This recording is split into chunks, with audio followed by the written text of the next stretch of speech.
Thank you for joining the ACA Small Business Bootcamp and Resource Collective for this Tuesday, September 21st. We're excited to have you with us today. I'm Robert Theobald. Excuse me. Sorry about that. I'm Robert Theobald, Small Business Ombudsman and Vice President of Small Business Services here at the Arizona Commerce Authority. As we like to do, we like to start these sessions recognizing all of our community partners. We cannot do these sessions without them, their time, their effort, and their expertise. For those not familiar with the Small Business Bootcamp, it is a webinar series we do every Tuesday and Thursday at 9 a.m. and is designed to help small businesses return from the COVID crisis stronger than ever. It is a statewide initiative supported by all of our community partners, and it is also a resource collective and a content library. So you've got the bottom of the page there, you can see the website for the Small Business Bootcamp. That is the site you went to register for today's session. And on that site, you can find a lot of great information. As you scroll through it, you'll find the current week's sessions and some future week sessions. And then below that, you'll get into the link to the Resource Collective. And the Small Business Resource Collective are additional tools and guides provided by our community partners to support small businesses. Once you go through the Resource Collective, you come down to the content library or the archive. At the bottom of the page there, you see where it says archive on the screen.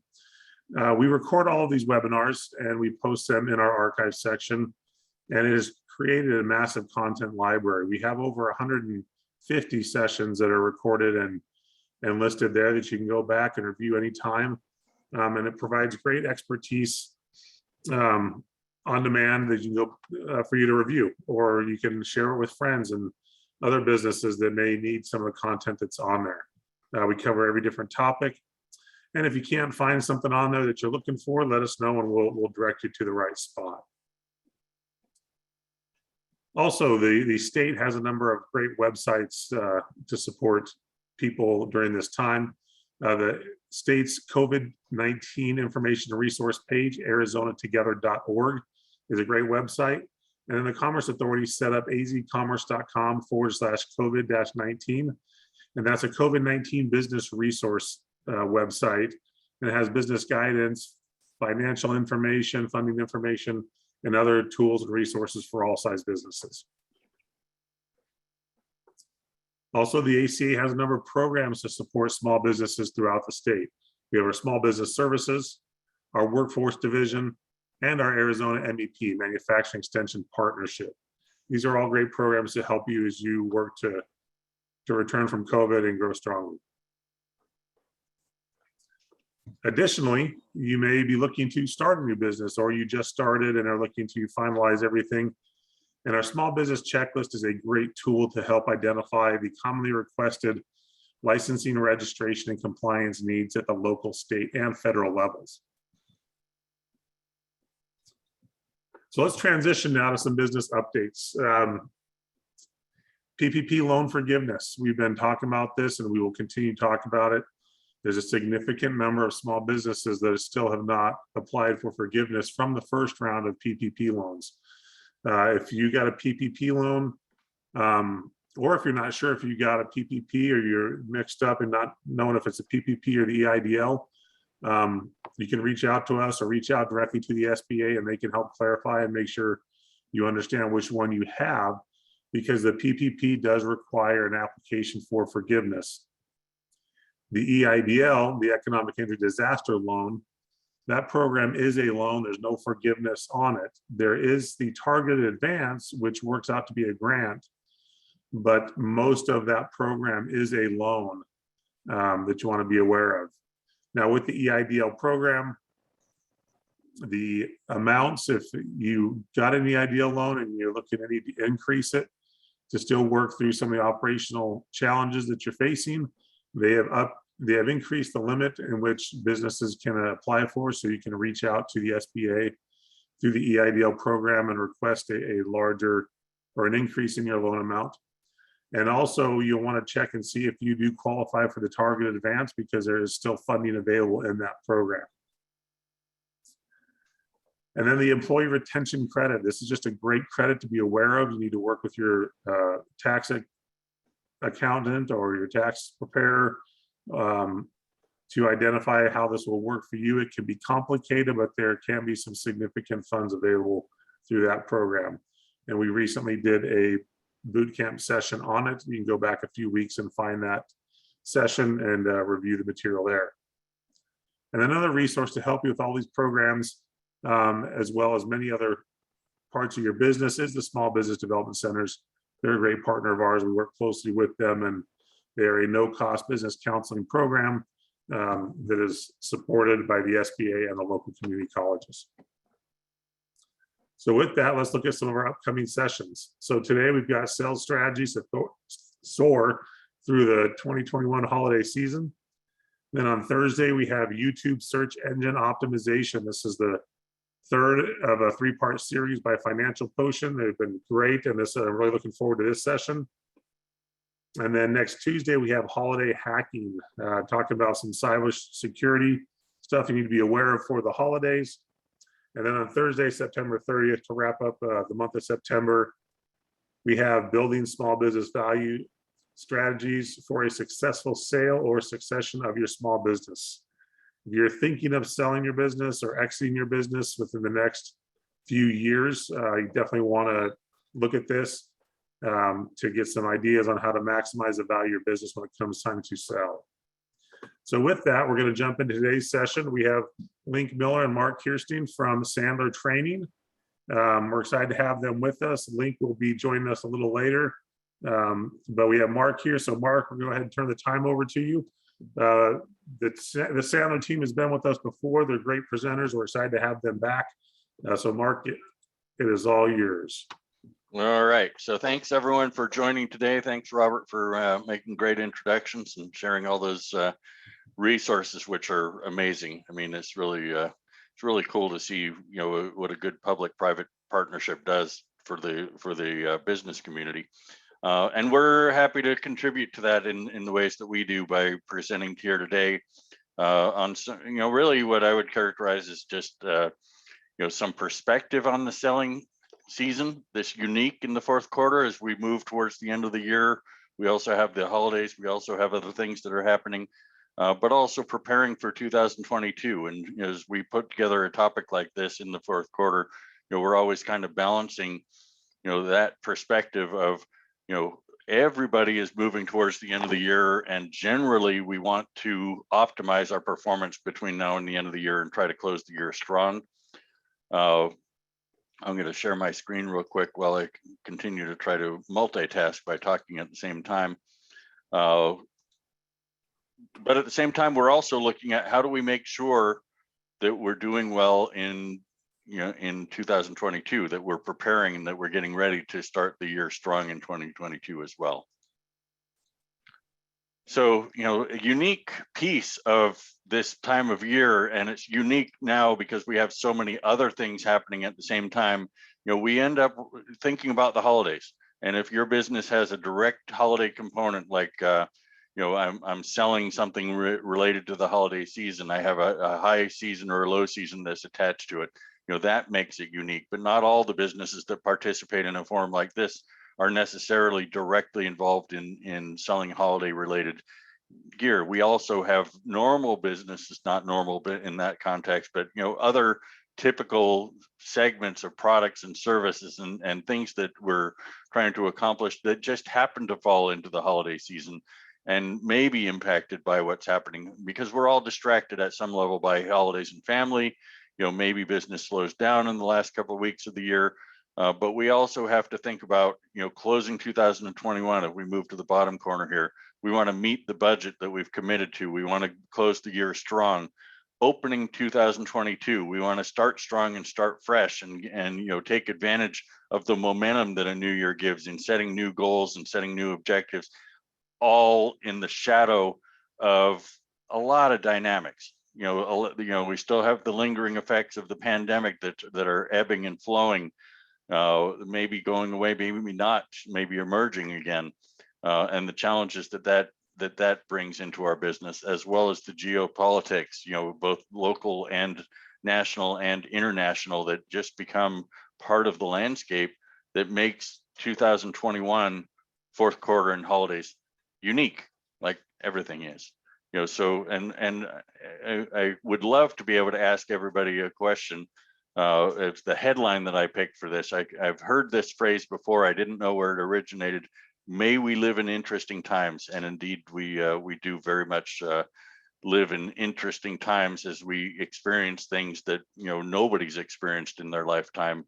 That's still alive. There's been pandemics in the past, but we're living through some very, very interesting times and very unique dynamics that we all have to figure out. So a couple things that I'm going to focus on in the balance of our time and cover. Some are very much fundamental, basic kind of things, but I kind of thought through the process here of the theme around the holiday season, as well as closing 2021, opening 2022. What are the priorities that we're going to be having as business owners and salespeople moving into this fourth quarter? I got open deals. I got a pipeline. I got things that have been in the flow. Maybe they're stalled. Maybe they're not moving ahead at the pace that I'd like them to. So I want to accelerate those. I want to add speed to those. We'll touch on each one of these in a slides that comes out. But I'll tell you up front, in your mindset and your approach, and we'll dig into this a little bit later in more detail. Find out why your prospect wants to buy from you, not just what they want to buy from you. Everybody in the world finds out what by nature of, hey, let's do discovery. Let's find out if the customer wants to buy my product. Let's find out what price and they're willing to pay for it. But what is missing all too often is the why. And the reason I say find out why, because why is what motivates your customer to make a move, to move faster, to move with you as opposed to a competitor. It's all buried in the why, not just the what. Focus on the real opportunities, right? So whatever's in your pipeline, we'll talk about this as well in more detail, but whatever's in your pipeline right now, which ones are real and which ones are just imaginary? And I haven't had the confidence or the time or the assertiveness to clean it out and say, let's find out which ones of these are real. Let's stop basing my business performance on hope and start basing it on, let's make sure that it's either real and it's going to move forward, or it's not real and I'm going to bring it to a no for now. Doesn't mean no forever, but I'm going to bring those deals to a no so that I know it's either going to close this year or it's not going to close this year, and I can make my plans accordingly attached to that. And if it is a future activity, then find a future commitment, but don't let it be wishy-washy. Drive for a firm future commitment. Control the sale and control your time. Time is the one thing that all of us have a limited quantity. It's the most valuable thing that we have at our disposal. Don't waste your time on people who aren't serious about doing business with you. Find out how to qualify quickly and how to disqualify quickly, and find out what will happen and when it's going to happen, so that I know whether or not each of the prospects that I'm talking to is worth investing my time. Let them earn your time, not because I'm so special. I mean, I am, because I have to protect my time, and that's part of it. But also, if they're serious prospects, they'll work to earn your time because you can solve their problem. They don't know how to solve their problem on their own, or else they wouldn't be talking to an external company or somebody on the outside. You can solve their problem, make them earn your time if you're going to give them that solution. Today's behavior drives tomorrow's results. So again, as we start to look at 2022, the things that are going to happen, the deals that are going to close, the activities that are going to start, that are going to contribute to a successful 2022 are things that we're going to plant the seeds for in 2021 in the fourth quarter, right? So it's behavior that we did 3 months ago or 6 months ago that results in the business that we currently have in our pipeline that's about to close. Maybe it was 2 weeks ago, but either way, there's always a lag time at some level between the behavior that causes the sale and the sale actually coming in. So let's do the behavior today to set ourselves up for the next 3 months, but also set the behaviors that we want to set ourselves up for 2022, and define, as I put in the second parts of this bullet point, define your prospecting cookbook. What are the things that I do to consistently deliver customer results? And build a success plan so that we know what we're trying to accomplish and we know what we need to do to try to achieve the results that we're looking for. And then balance this combination, because a lot of what we'll talk about today and a lot of what people typically will have in their mindset in looking at a sales situation and looking at, hey, I'm going to show up for this webinar and I'm going to listen to, some people who live sales process and sales techniques and sales training on a regular basis and see if some of these techniques are applicable and useful in my selling activity, see what I can learn. But it's not all about the techniques. You require all three elements. You need the behavior, meaning the activity level, making the calls, going out, having the meetings, setting a behavior plan or a prospecting cookbook plan. And you need the attitude of confidence and assertiveness and control of your world. All three are required for success. And again, for each of these bullet points, we'll dig in a little bit deeper for each of the different points. I'm going to start off by characterizing what I characterize as kind of the foundations, and avoid some of the the nomenclature or the specific wording around it, but just foundations of what it means and what I need to be in order to be a professional salesperson and actually get the most out of my selling environment and drive my business to where I want to go. First rule, or first kind of foundational element, is don't be a salesperson. Now, by saying that, I don't mean that we're not going to go out and sell, we're not going to go do the behaviors, we're not going to be responsible for bringing in new business for our company or new sales for the company. That's what we do as either the owner or the salesperson in the role that we're playing. But at the same time, nobody wants to be sold to. Nobody, when you're talking to a prospect or a company, they don't want to be sold to. They want to buy because they need to solve their problems. They want to decide what product or service or things that they are going to need in order to accomplish what they need to accomplish in their business or in their personal life, but they don't want to be sold to, and they're being sold to all day long. If you guys are like me, you get, I don't know what, 20, 30 robocalls every day of somebody who's trying to reach out and trying to sell to you. And you probably get emails one after another, somebody who's reaching out and characterizing that they're here to help. Well, be that person that is only here to help.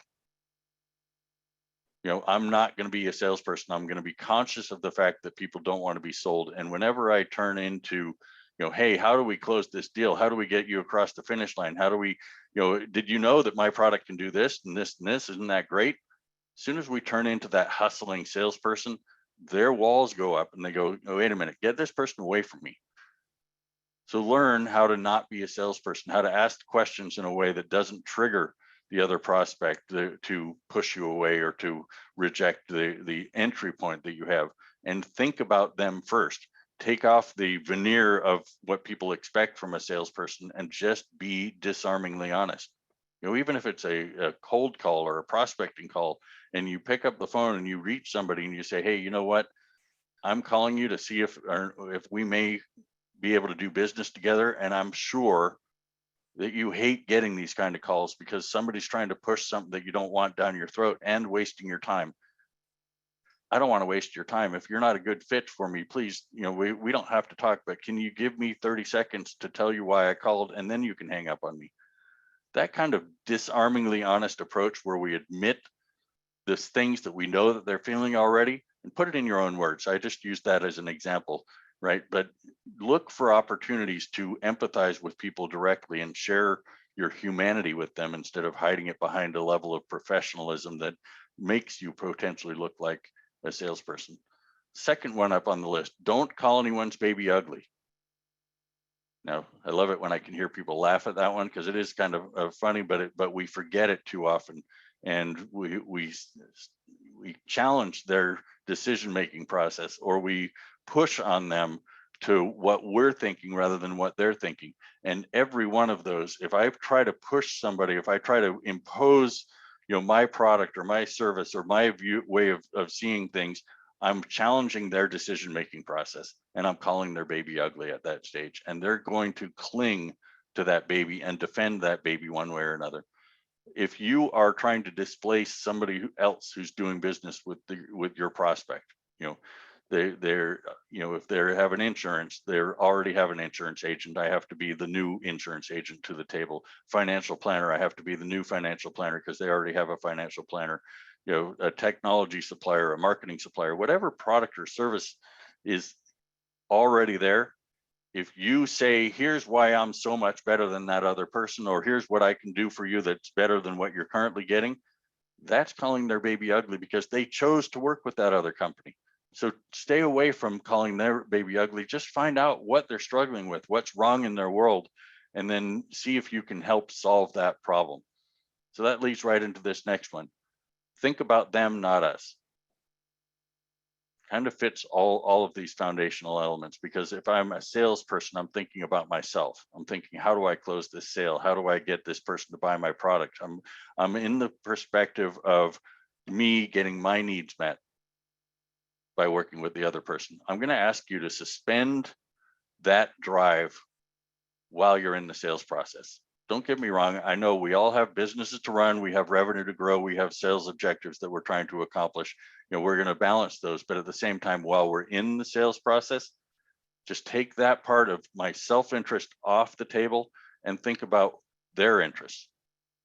And you know what? If they're working with somebody that's an incumbent, meaning already selling the services and products that that customer needs, and there's absolutely no problem with that service or that product that they're buying, if I'm thinking about them, I think, you know what, they should stick with their existing supplier. Everything is working for them. There's no problem. There's nothing wrong with it. If I'm thinking about them, I give up my own self-interest of trying to displace that person and push myself in there. And I recognize that in their interest, they should stick with somebody who's doing a good job for them. But at the same time, that's rarely the case. Rarely the case that everything is perfect in a relationship or in a buyer-seller situation. So there's always some gap in there. And I just need to ask the right questions to figure out what that gap is by not challenging their decision, but opening up the field to let them share with them. And then just listening to understand what their perspective is, listening to understand what they're trying to accomplish, listening to empathize with them. And again, setting aside my own need to close the deal until I get all the information that I need to understand, am I in a good position to help them out? Can I solve the problem that they have? Can I solve the challenges that are not working correctly in their world? And if I can, then we can move to the next step and talk about what it will take investment wise, what it will take decision wise, what it will take to close the deal and move forward as gaining a new client. And if I can't solve their problem for whatever reason, then let them go. Take the no and move on. Don't try to convince them to buy something that's not right for them or that isn't going to solve their, because then I'm hurting the relationship in the longer term, and I'm hurting the way that I go to market in the longer term. I'm thinking about myself instead of thinking about them. Find out why. So again, this is one of the bullets that I had on the last slide. Find out why the prospect wants to buy, not just what, because the why is where all the emotion comes from, and people make decisions based on emotion. They decide whether to buy from you based on emotion and their conviction or their trust that you're going to solve their problem and not, leave them, shorthanded if they decide that they're going to work with you. But knowing what the motivation is and knowing how to optimize that motivation and help your prospect understand their own inner motivations, because that's where their motivation is, and they may not be aware of it. Very often they're not aware of it. If they have enough emotion and enough pain to just come at you and buy your stuff instantaneously without having to work them through the process of understanding why and understanding, that'll work for some that have that level of motivation, but it won't work for the broader set of companies that, they have problems, but they don't want to admit them, or they don't understand the real driver behind how you can solve their problems and how that will affect their quality of life. if they're a business to business scenario, their quality of life means how do they get a promotion? How do they not get fired? How do they do the right thing to accomplish the goals that they're set up for? If they're a consumer, how do they get the things that they want and the things that they need that are going to make them more successful in their consumer life? But all of those things are based on the why. And tool, so now we've moved all the way up to the techniques. Ask better questions. See, I don't say, say better things about my products, or put the spin more effectively, or put the pitch effectively in my product, because that will come based on understanding why your customer wants to buy and what they want to buy and the things that I need to know in order to position my product in the right way, and figuring those things out, figuring out the why, figuring out the when, figuring out the who they're going to work for, how they make their decisions. Those all come at the end of questions. Asking my customer the questions, or my prospect the questions that will lead them to understand the situation for themselves, will lead me to understand the situation in terms of whether or not I can help them, and help me understand what I need to be doing next. So let's dig in a little bit deeper onto the why. So as I said before, every salesperson in the world focuses on the what, and I need the what.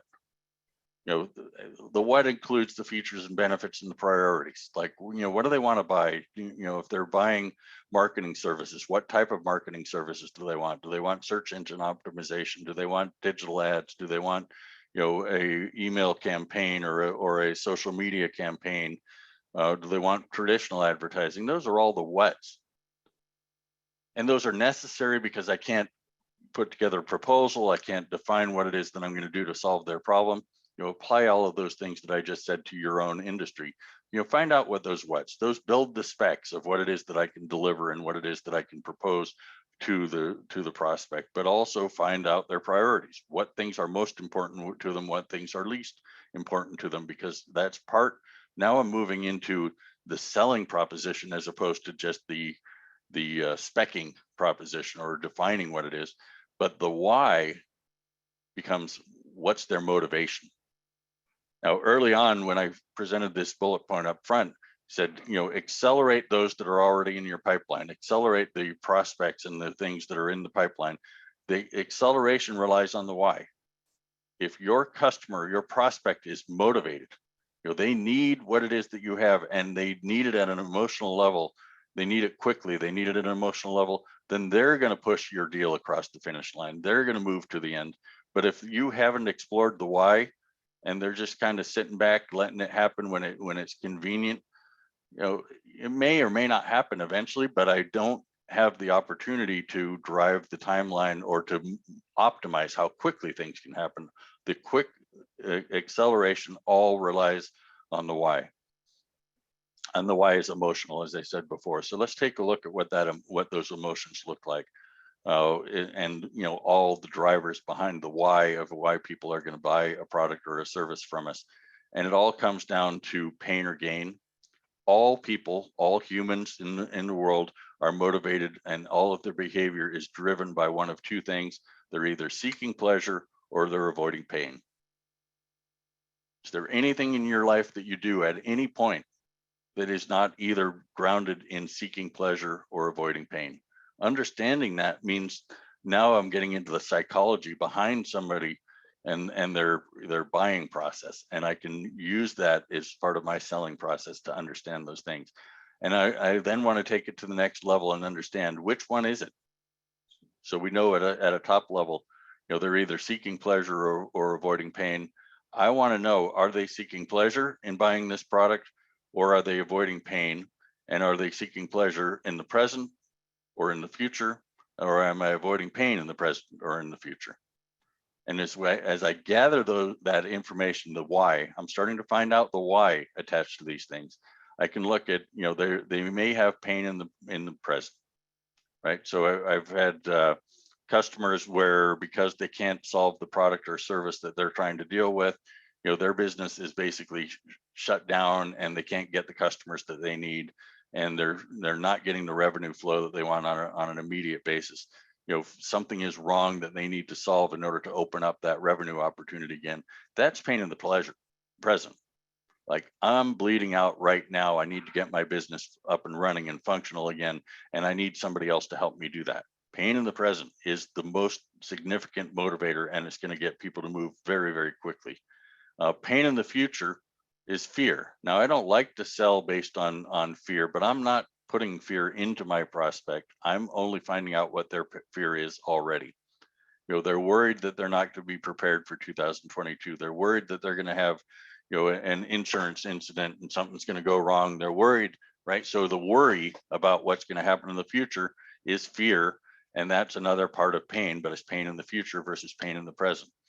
Not as motivating as pain in the present, but still a strong motivator.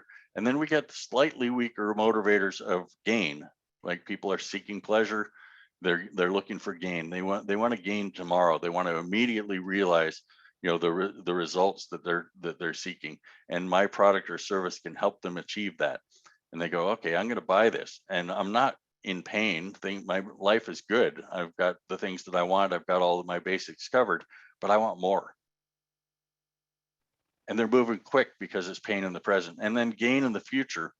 So I want more, but I'm building to it. I need to build the infrastructure. I need to build the foundation. I need to build towards these things. Now, all of these elements become the drivers behind, what are they trying to accomplish on a why basis, not just what. So the why comes in with personal. It's personal. Pain and emotion is personal motivator. This individual might be looking for a promotion. They want to be successful at work so that they can get a promotion, they can move on. Again, now we're starting to think about, here's an emotional response. We're looking at gain in the present and gain in the future.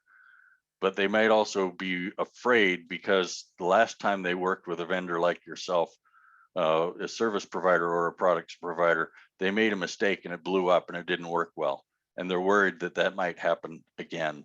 And as they contemplate, should they work with you or should they work with somebody else? Well, they're thinking about your product or service and where it's going to fit in, but they're also very much thinking about, what does this mean for me? If I make the right decision, then I don't have to deal with the pain and the negative consequences that I made the wrong decision last time. You can ask the right questions and the sequence of questions that will lead your prospect to reveal this kind of information. But that's where question strategies come in that I commented on in the last slide. Asking the right questions in the right sequence with the right bonding and rapport techniques to allow or facilitate your prospect sharing what's really on their mind.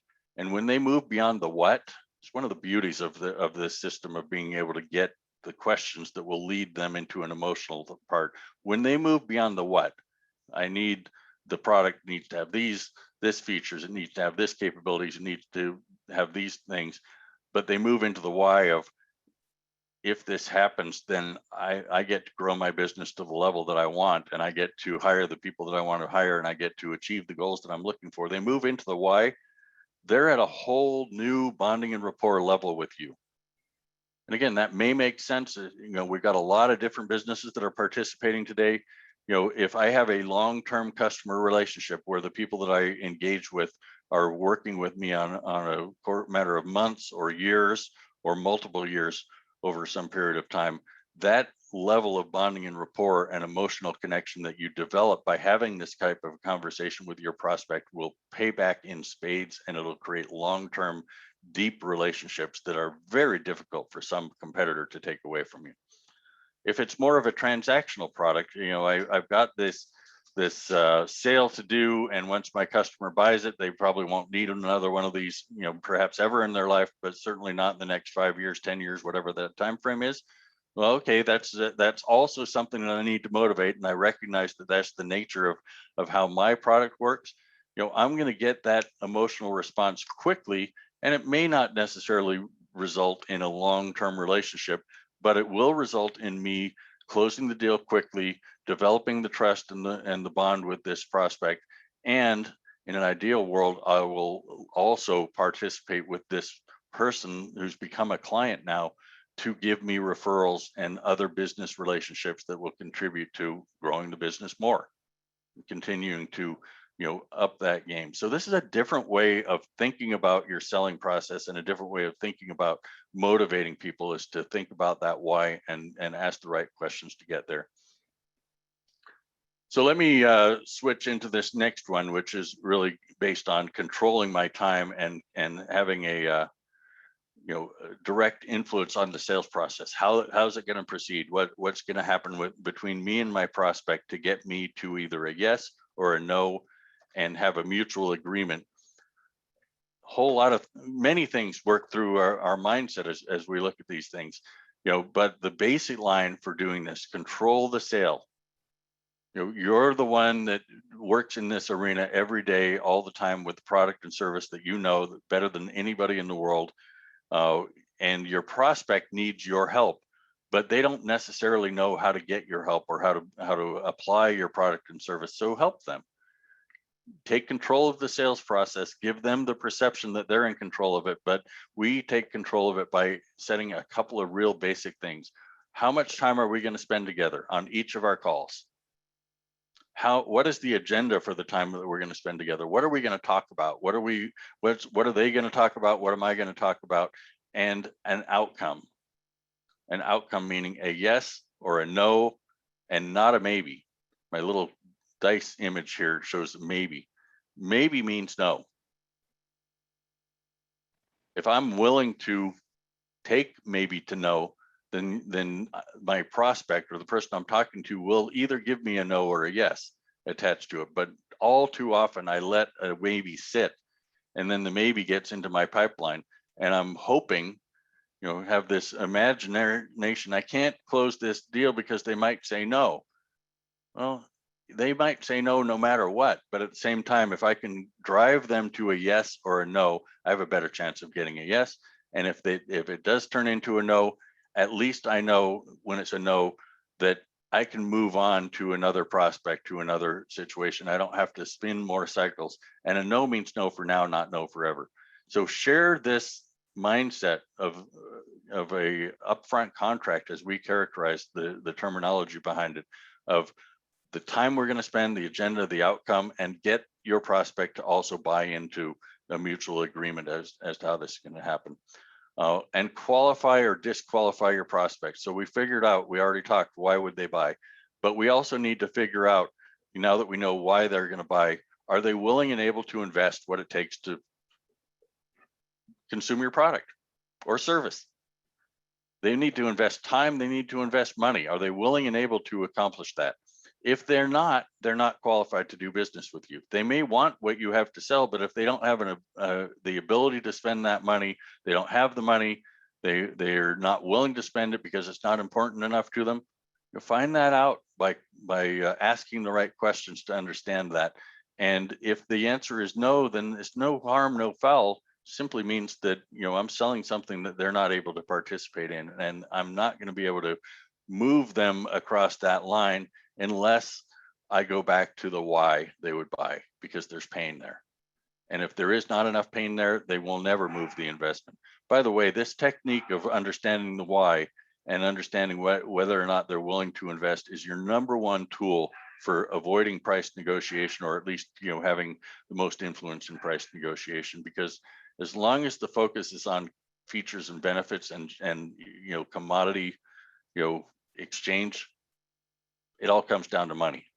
How much is this going to cost? Here's what I need to do, and we can negotiate over the money, but I lose my margin and I lose my my pricing power in a dialogue like this. As soon as I move to, I'm going to solve your problem, and you understand the impact that has on you and your business, now the money discussion becomes secondary to the fact that the problem is significant and it has a lot of pain attached to it, and I'm willing to invest more. And then lastly here is, can or will they make a decision? Do they have the influence in the organization to actually make the decision? If they don't, find out who does and engage that person as well in the conversation. Now, it's this subtle level of questioning to move around the decision-making process with your prospects to understand and get the engagement of all of the people that are needed in order to make a decision to buy your product or service. But that's the mindset of understanding, hey, I can't, if this person that I'm talking to doesn't have the influence to be able to say yes or no, then there's no way for me to close that deal with this person. It doesn't mean that this person is insignificant in the selling process. They've got their own motivations, they've got their own role to play, but there's somebody else that's going to make that decision. I need to understand who that is and what their pain is and what their motivation is. And if I can reach that person directly with the assistance of the person that I'm talking to, then by all means work it that way. If I can't reach that person directly because they're behind the firewall and the shields and they're protected, well, then I need to take the person that I am talking to and co-opt them, get them to be on my team, and then collaborate, in a mutual respect for this person and myself, to figure out how are we going to convince the person who is going to make the ultimate decision. But I can only get there after I've got the person that I'm talking to across that finish line to say, this is what they want. They're willing to help me get there. And they're investing a lot to do this. And then this final element here of the mindset, no is okay.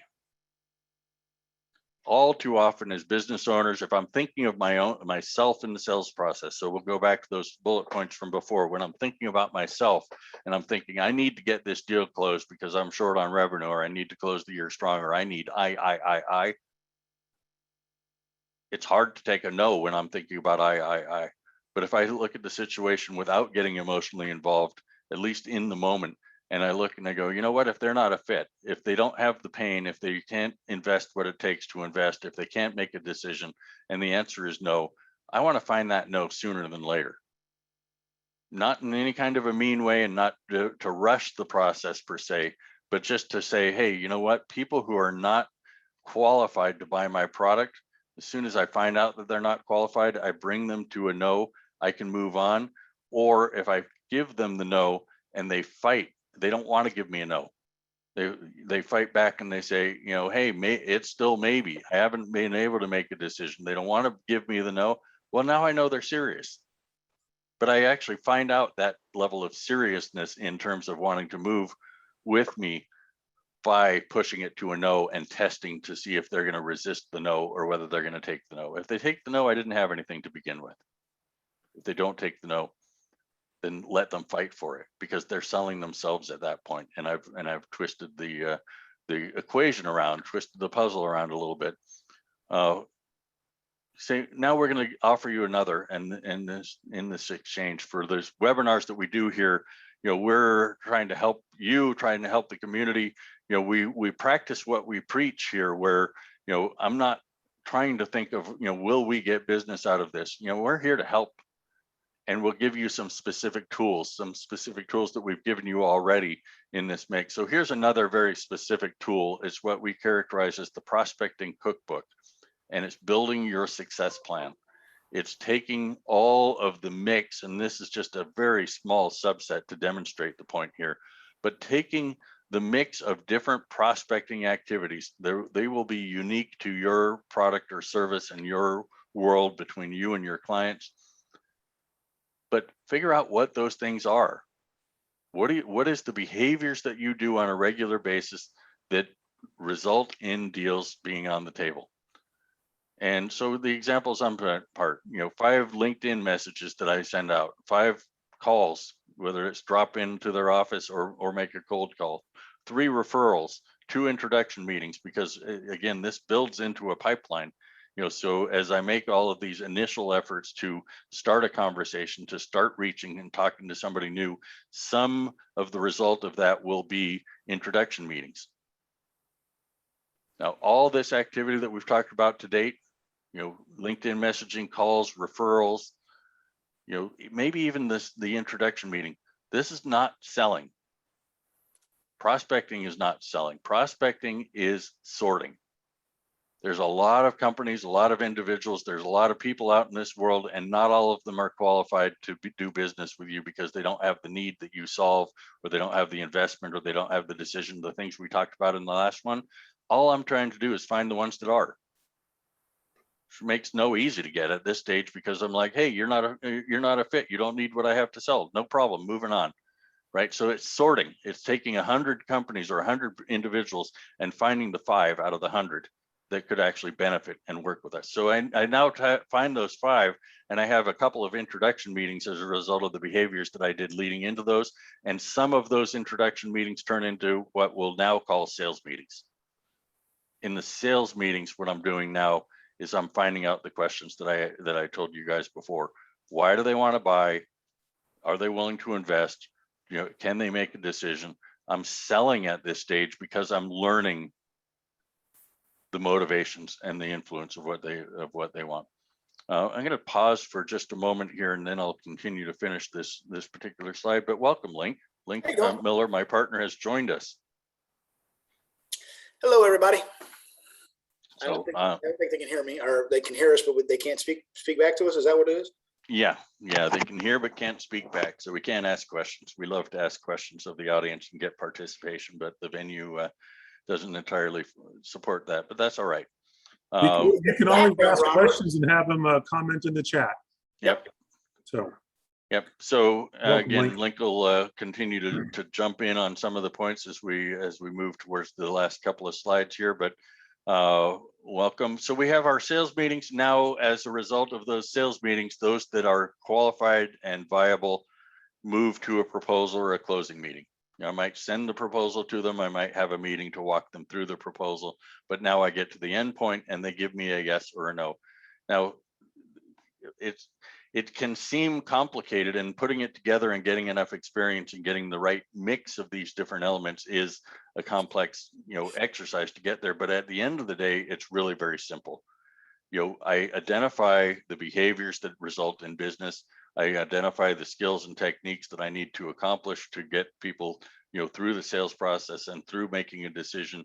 And after I have enough experience working those various things, I know, how much to do of each of them, what my closing ratio is, and I can get to the success that I'm trying to do. So I just mixed my ingredients together and I rinse and repeat.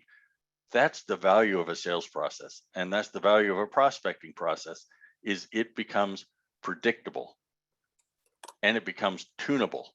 I can adjust the different elements in my sales process or in my sales cycle.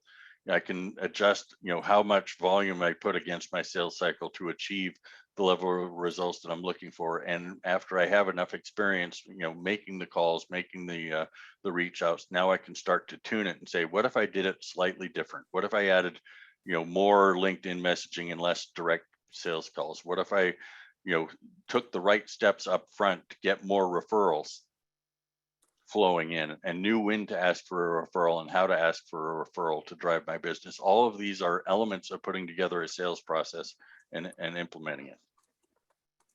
So Linc, why don't you characterize, we're almost to the end of our discussion. We've got about 10 more minutes, but 1 or 2 more slides. And this one is really, we've covered a number of the techniques,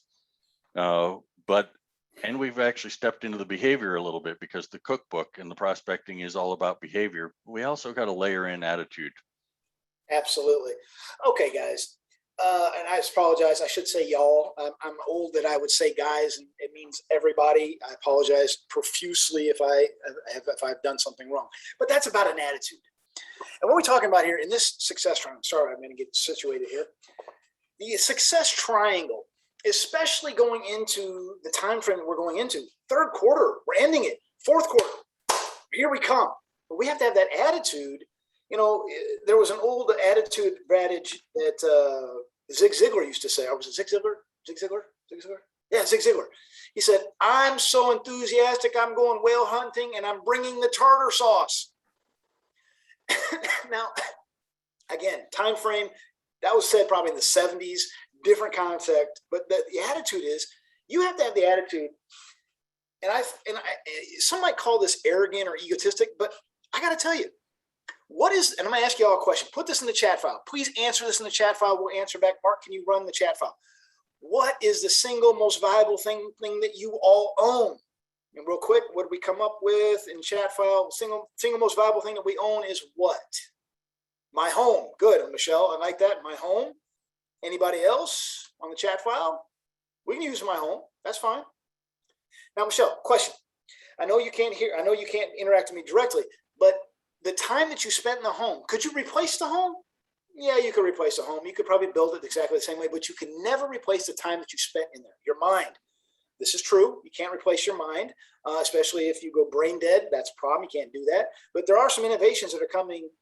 Health, good. I like that. Your time, guys, and yep, ladies and gentlemen, is your most valuable thing that you own.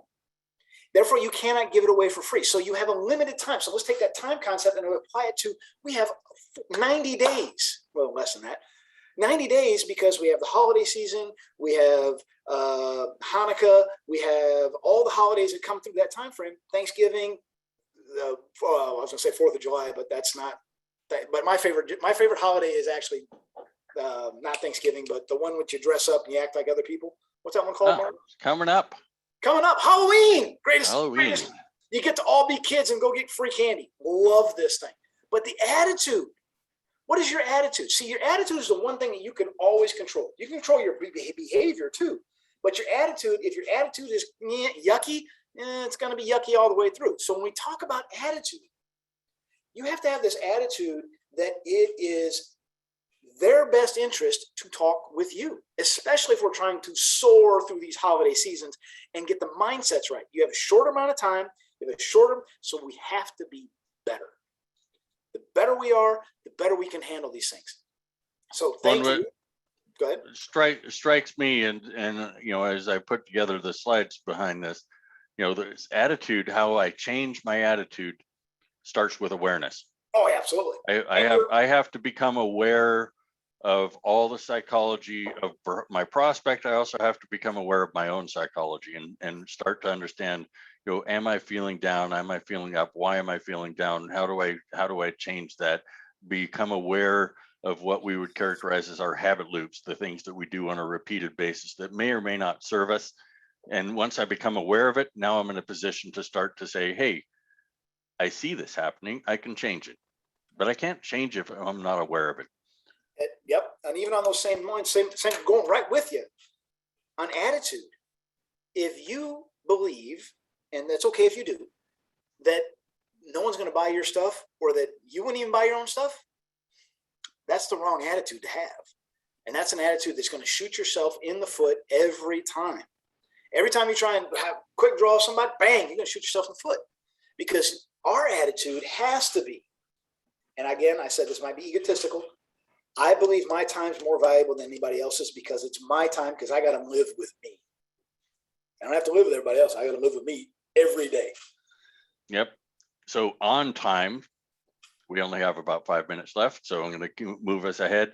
2 bullet points I'll cover very quickly. We don't have enough time to dig into them anywhere near the amount of depth that they could merit, but understanding that my role, like what my role is in a sales call is not the same as my identity, and isolating those two allows me to be more effective in the sales process because I can remove my own emotion from the system.